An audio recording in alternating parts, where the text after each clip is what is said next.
Okay, what's up? Welcome to our recap episode where we're going to be talking about some of the second round series that happened. And this particular one is about the series that happened between the Nuggets and the Suns.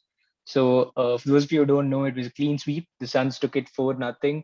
The closest game was a 14-point dub for Phoenix, which is quite appalling. And God. uh, it was an extremely straightforward series, possibly the most straightforward of this whole playoffs up until this point. So, yeah, what do you think, bro? I think it definitely was the most straightforward. And going into the playoffs, I thought that the Nuggets would get uh, eliminated in the first round itself because I thought that Portland was the better team. But a bunch of players stepped up during that series in the Nuggets, like Austin Rivers. Aaron Gordon was good defensively. Michael Porter Jr. was great throughout the series.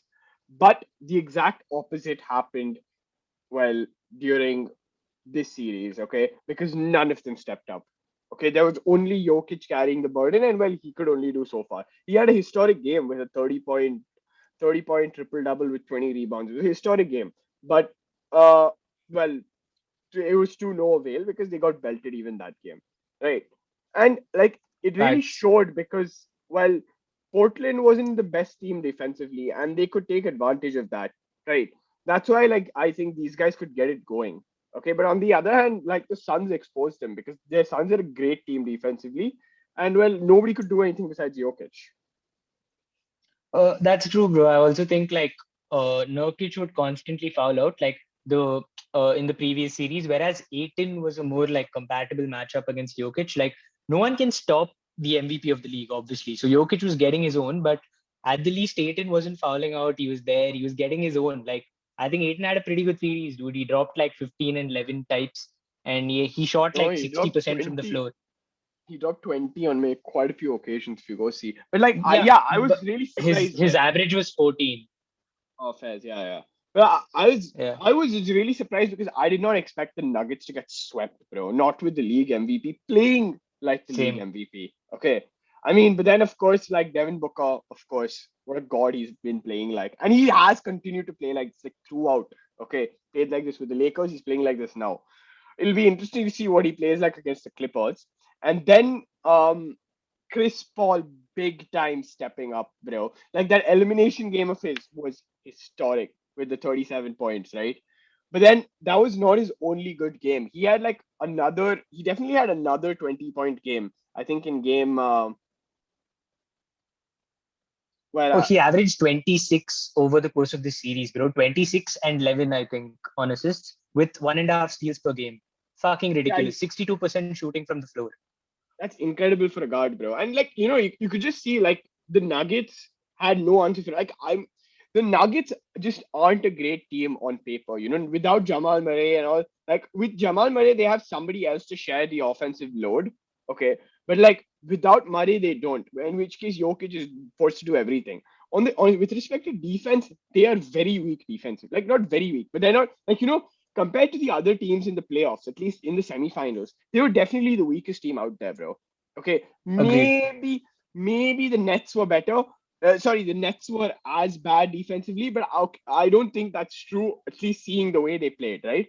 But the Nuggets Plus, it defense, these guys don't have KD and Harden and all to make up for that lack exactly. of defense. Exactly. And So I and agree. that was exactly what was fucking proven by this, right? They need some defense. They need to start playing some proper defense because Chris Paul was just getting there or to his spots in the mid range and shooting it. So was Devin Booker from the perimeter as well. There's really nothing they could do. I mean, Jokic, the MVP himself, isn't a great defensive player. Yeah, like he's a good defender, he's a competent defender, but I agree with you.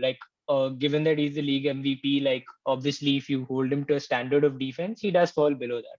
But one thing that was ridiculous, I think this was in the closeout game. But in like the fourth quarter, I think this was a game where CP3 had 37, right? And there was a point where he made like 8 straight field goals, which were the exact same shot, bro. That right elbow jumper from the mid range. Like Mid he'll just range. get to his spot, pop He had a on them. high They screen couldn't from do a 18, thing. get the screen from Yeah. 18, and then go to the and shoot it. They couldn't do anything. And it was sad. It was sad. It was pathetic, in fact. Like, how had they allowed fucking 35-year-old 6 foot point guard to come and abuse them like this? Of course, it is Bro, CP3. see, I would argue, yeah, I would argue you would do this to anyone in the league right now. Like you put Drew Holiday on him and you play the Bucks. I think CP3 can still do this, but I think the larger point is just these guys had no answer. Like I'm not expecting you to stop the likes of Paul and Booker. That might be the clutchest backcourt in the league. It might even be the best backcourt in the league. But I think that these guys, your responsibility against a team like the Suns becomes like answering them. You have to get your own bucket. You have to be able to, and when you leave all of that to just Nikola Jokic, it's a very unfair burden. I don't think like Will Barton was injured for a while. Even when he came back, like, okay, he gave you his 14 points, but he's not Jamal Murray. And it became tough for them down the stretch to have any chance. And that reflected in the massive deficits. Yeah, and that's exactly what the series resulted in. Not just massive deficits, but also a sweep. Like I think this is probably like the most one-sided series I've seen, because even with sweeps, right? Normally at least one game would be close.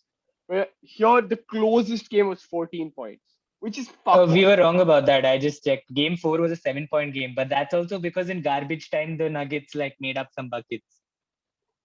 All right, game four was a seven-time game, but yeah, 7 point game. Yeah. But of course, yeah, that's because yeah, this is when the fucking B squads were playing. Exactly, exactly. I think we should add the fact that bro, Jokic was sensational. Okay, like Jokic like had 25, 14, and 6 type of stats, and like so throughout the regular season, you saw Jokic playing as a primary. Like while he scored the ball a lot, he'd facilitate, he'd like create plays for the team.